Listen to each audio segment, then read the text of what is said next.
नमस्कार मैत्रिणींनो, रिंकू क्रिएशनमध्ये तुमचे सर्वांचे स्वागत आहे। आज मी तुम्हाला आवोकाडोचा पराठा दाखवणार आहे। चला तर मग मैत्रिणींनो, आता हे आवोकाडो मी कट करून घेत आहे। आता हे शरीरासाठी खाल्ले तर खूप चांगले आहे, त्यामुळं हे आपण नेहमी खाल्लेच पाहिजे। तर आता हे मी मधून कट करून घेत आहे आणि त्यामध्ये एक बी निघत असते, ते काढून घ्यायचं आणि आपल्याला तो मधला गर काढून घ्यायचा आहे। तर बघा, आपण चमच्याच्या साहाय्याने हा गर काढून घेऊया। आणि हे पिकलं असल्यामुळे गर हा पटकन निघतो आणि साल अगदी वेगळी होते। तर बघा, अशा प्रकारे आपण आता हे आवोकाडोचा गर काढून घेतला आहे। आता आपल्याला हे व्यवस्थित असं एकजीव करून घ्यायचं आहे। चमच्यानीच ते आपल्याला दाबून दाबून व्यवस्थित असं एकजीव करून घ्यायचं आहे। तर बघा, किती सुंदर त्याचा गर निघाला आहे। आणि आता हे आपण व्यवस्थित असं चमच्याने दाबून ते व्यवस्थित असं एकदम मऊ करून घेणार आहोत। आणि आवोकाडो हे शरीरासाठी खूप छान आहे, चांगलं आहे, त्याच्यामुळे ते नेहमी खाल्लं पाहिजे आणि मुलांना पण दिलं पाहिजे। पण मुलं हे खात नाही, त्यामुळे अशा प्रकारे आपण त्याचा पराठा बनवून दिला तर मुलांना समजत पण नाही की त्यामध्ये काय टाकले आणि काय नाही। तर अशा प्रकारे आता आपल्याला ते व्यवस्थित असं सारखं करून घ्यायचं आहे। तर बघा मैत्रिणींनो, आता हे व्यवस्थित मी सारखं करून घेत आहे चमच्याच्या साहाय्याने। आणि आता आपलं सर्व व्यवस्थित असं सारखं झालेलं आहे। आता त्यामध्ये मी थोडंसं आलं, हिरवी मिरची आणि लसूण हे थोडंसं जाडसर मिक्सरमध्ये वाटून घातलेलं आहे। आणि आता त्यामध्ये मी मीठ टाकत आहे। आणि आता मीठ टाकल्यानंतर आपण त्यामध्ये मीठ टाकायचं, त्यामध्ये लिंबू पिळायचं आहे आपल्याला थोडंसं। आता त्यामध्ये लिंबू पिळायचं आहे आणि त्यामुळे अशा प्रकारे आता आपण हे लिंबू पिळून घेतलेलं आहे।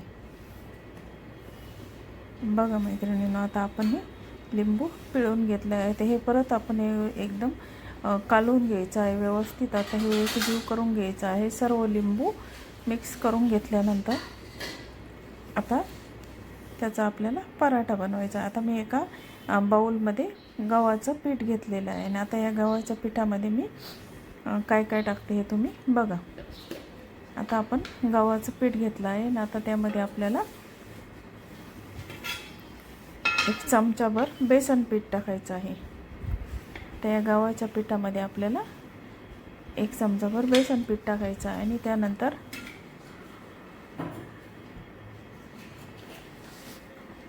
त्यामध्ये आपल्याला थोडीशी लाल मिरची पावडर, हळद, आता यामध्ये थोडीशी जिरा पावडर टाकलेली आहे मी, थोडीशी अर्धा चमचा। आता त्यानंतर त्यामध्ये आपल्याला हिंग टाकायचं आहे, जिरा पावडर, हिंग, हळद टाकली आहे, लाल मिरची पावडर। आणि आता आपण जे आवोकाडोचं मिश्रण तयार करून ठेवलेलं आहे, आता थोडंसं मीठ टाकलेलं आहे। आणि आपण आता जे मिश्रण तयार केलं आहे ते ह्या पिठामध्ये आपल्याला व्यवस्थित असं कालवून घ्यायचं आहे। आणि नंतर आपण हे व्यवस्थित कालवून घेतल्यानंतर जेवढं पाणी बसेल तेवढं नंतर टाकायचं आहे। आता या पिठामध्येच आपल्याला ते व्यवस्थित असं मळून घ्यायचं आहे। बघा मैत्रिणींना, अशा प्रकारे आता आपण हे त्यामध्ये मळून घेऊया। आता हे आपल्याला मळून घ्यायचं आहे व्यवस्थित आणि नंतर जेवढं लागेल तेवढं आपल्याला पाणी त्यामध्ये ॲड करायचं आहे। तर बघा, आता अशा प्रकारे आपलं आता हे पीठ भिजवून झालेलं आहे। आता आपण त्याचा पराठा लाटून घेऊया। आपण ज्याप्रमाणे पोळी लाटतो त्याप्रमाणे त्याचा पराठा आपल्याला लाटून घ्यायचा आहे। तर बघा मैत्रिणींना, अशा प्रकारे आता हे व्यवस्थित असं भिजून झालं आहे। आपण आता ते सारखं करून घेतलेलं आहे। आता पराठा लाटायचा आहे आपल्याला। मैत्रिणींनो, तुम्हाला माझे व्हिडिओ आवडत असतील तर माझ्या चॅनलला लाईक, शेअर आणि सबस्क्राईब जरूर करा। आणि आता ते मी पराठा लाटून घेतलेला आहे। अगदी थोडं तेल टाकून आपल्याला तो पराठा व्यवस्थित असं कडक भाजून घ्यायचा आहे दोन्ही साईडने। तर बघा, असा सुंदर पराठा हा फुगला जातो। आणि आवोकाडो हे सॉफ्ट असल्यामुळे एकदम सुंदर मऊ असा त्याची पीठ भिजलं जातं आणि पराठासुद्धा खूप सुंदर लागतो।